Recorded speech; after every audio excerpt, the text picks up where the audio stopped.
This video is about using logic to draw conclusions based on a set of given information and to determine if a statement logically follows from the given information. So the law of detachment means if P to Q is true, then P is true and Q is true. So if the whole sentence makes sense, P to Q, then each part would be true. When we're doing law of detachment, make sure that to figure out if you can make a conclusion, you look and see, is the second statement coming from the hypothesis or from the conclusion? So number one, if you are late to class, then you will get attention. Jake was late for class. So notice that our hypothesis repeated twice. So because Jake was late to class, we can make a conclusion then that Jake will get a detention.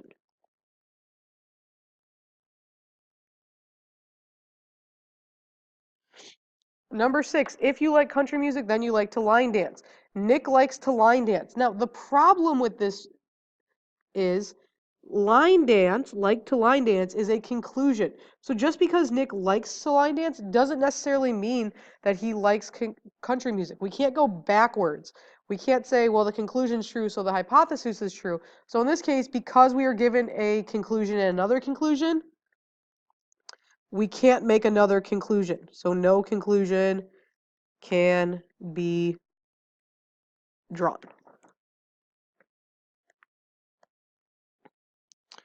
Number 3, if you are homesick from school, then you will have to make up a test. Emily is sick home from school. So again, sick home from school, the hypothesis is repeated twice. So we can make the conclusion then that Emily will have to make up her test.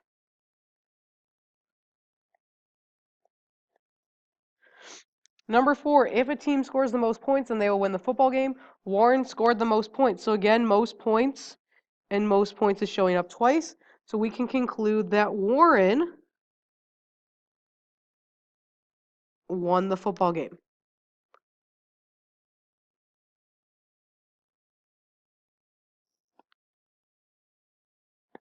Number 5, what conclusion can be drawn from the following statement? So statement 1, if you make the basketball team, then you are an athlete. Statement 2, Bob is an athlete. Can we make a conclusion from this? Well, athlete is a conclusion from the original statement, so we don't know why Bob is an athlete, so we can't make any more conclusions, so no conclusion can be drawn.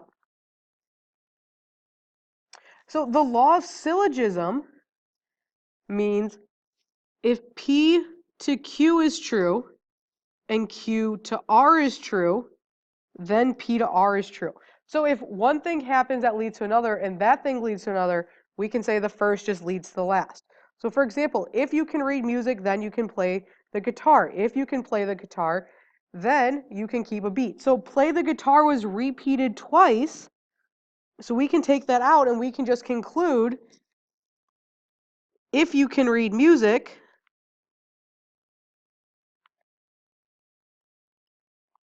then you can keep a beat, or you can keep a beat.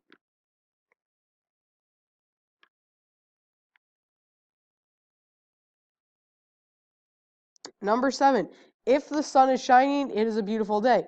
Then it is a beautiful day. If it is a beautiful day, then we will have a picnic. Beautiful day was repeated as a hypothesis in the conclusion, so we can take those out and draw a new conclusion that if the sun is shining,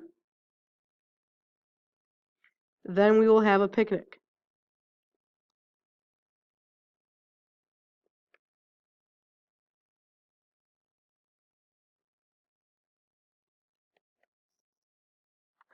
Number 8, if George goes to the zoos, then he will see the monkey. If George touches a stingray, then he will want to become a marine biologist. Now in this case, our conclusion of one sentence does not start with the hypothesis in the next sentence. So in this case, these are two sentences that don't really go together, so we would say no conclusion can be drawn.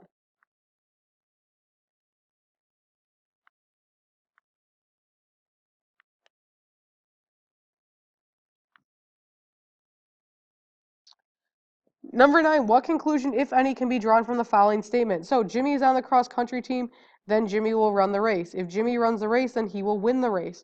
So Jimmy will run the race has repeated twice So we can take that out and then form our new conclusion, which is if Jimmy's on the cross-country team, then Jimmy will win the race.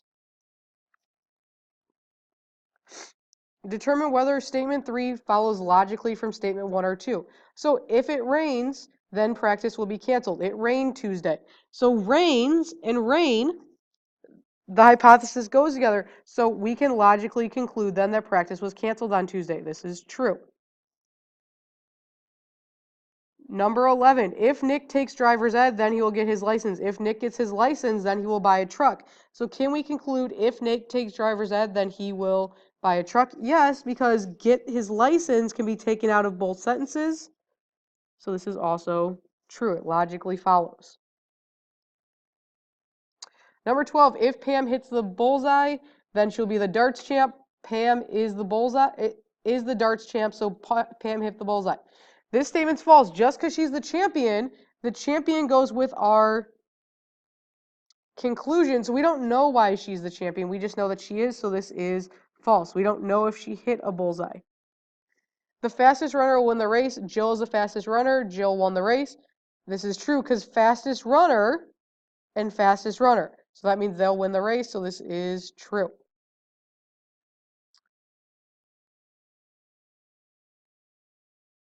If a conclusion can be drawn from the given information, write the conclusion. If no conclusion can be drawn, then write no conclusion. So number 14, if an angle is 90 degrees, then it is a right angle. Angle K is 90 degrees. Well, 90 degrees is in the hypothesis, so we can conclude that angle K is a right angle.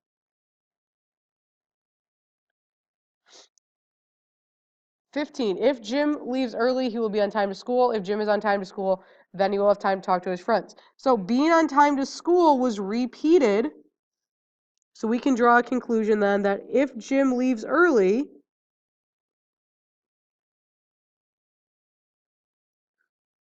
then he will have time to talk to his friends.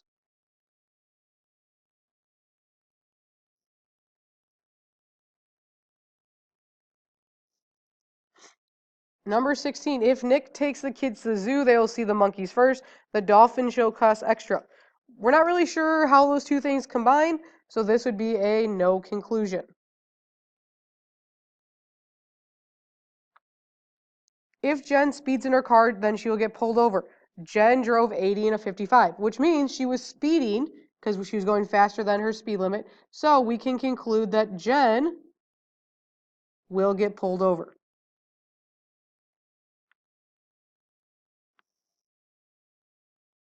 So we can also use notation as P to Q when working with the chain rule. One of the key concepts to remember is that if the conditional is true, then the contrapositive is also true.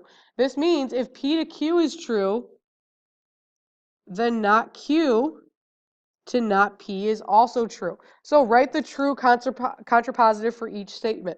So we're taking the negation and flipping the order. So in this case, we would have not D to not Q or K. So both of them didn't have the negation before, so now they are both negated. B, not J to not W. So we're going to switch our order and negate. So not W to J. Notice W didn't have the negation symbol before, now it does. And vice versa for J. It had the negation, now it doesn't. C, not C to not N. When I do the contrapositive then, I flip the order and take the opposite. So they had the negation, now both letters do not. So we're going to use the chain rule to organize some different statements with letters. So in A, we have A to not B, M to not X, and not A to X. So first we want to look at this problem and see what letter on the left-hand side is not repeated, if any. Well, M is not repeated anywhere else. A is because we have A and not A. So we're going to start with M. So we have M to not X. Now, whatever we end with in the first statement, we have to start with in the next statement. Right now, we don't have a not X. But remember, we can switch it by taking the contrapositive. So for this statement, we would have not X to A. So our next statement is not x to a. So A has to start the next sentence, which we have in the first one. So A to not B. Now, with the chain rule, remember you can cancel out things that repeat. So our conclusion then is M to not B. So in part B, I look and see what letters on the left, if any, have not been repeated. And I notice that J was not repeated anywhere else. So we're going to start with J. So we have J to K. Now we already have a statement that starts with K, so K to B. We have a statement that starts with B, B to not R. Now I need a not R. I have an R, but it's not in the beginning of the sentence, so I'm going to do my contrapositive. So now we have not R to C, not R to C. And I can cross out what repeats. So K repeats, B repeats, not R repeats, and our conclusion then is J to C. Pause this video and try C and D on your own. So in C, you should have started with D and got D to F. In part D, you could have started with either letter G or P. I started with G, which I got the conclusion then of G to not P. If you decide to start with P, you can take the contrapositive of what I got, and you would get P to not G. Both answers are correct. Draw conclusions. Remember that pictures are never drawn to scale, and that segments and angles are not congruent unless you are told otherwise. So let's see what conclusions we can use based on what we're given. So U is the midpoint of CB. So remember from Unit 1, a midpoint bisects a segment into two congruent parts. So we can say as our conclusion that CU is congruent to UB, and our reason is a midpoint bisects a segment into two congruent parts. Number 21, N is between C and D. Now, we don't know if it's in the middle or not, so we can't call it a midpoint. We can't say anything is congruent. We could conclude, though, that CN plus ND is equal to CD. And the reason for this would be segment addition, because remember, piece plus piece always equals the whole thing.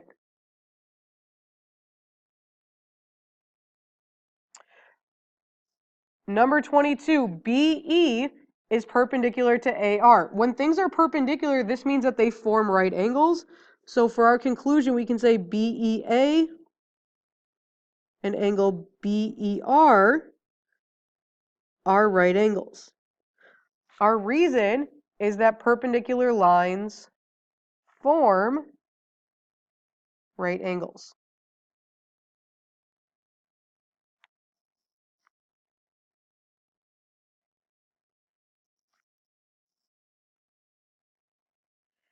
Number 23, given the diagram, we can conclude that angle 1 is congruent to angle 2 because these are vertical angles.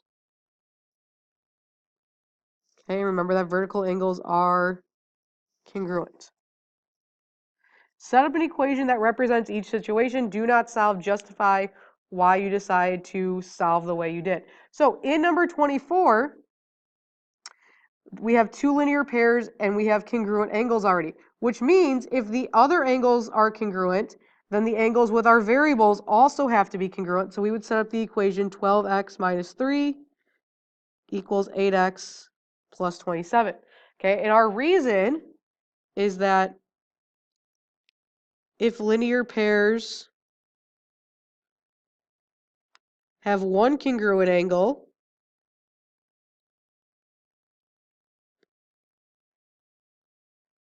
then the other must also be congruent.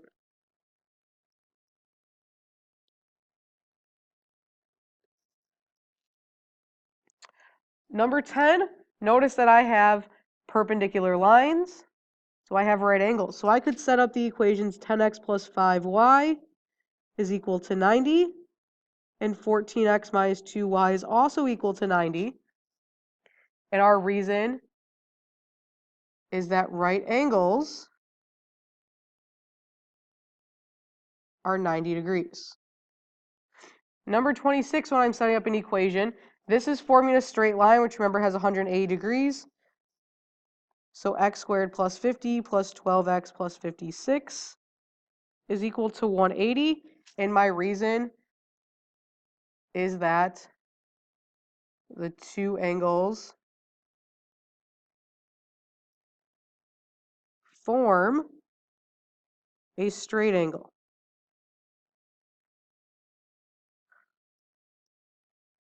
which is 180 degrees.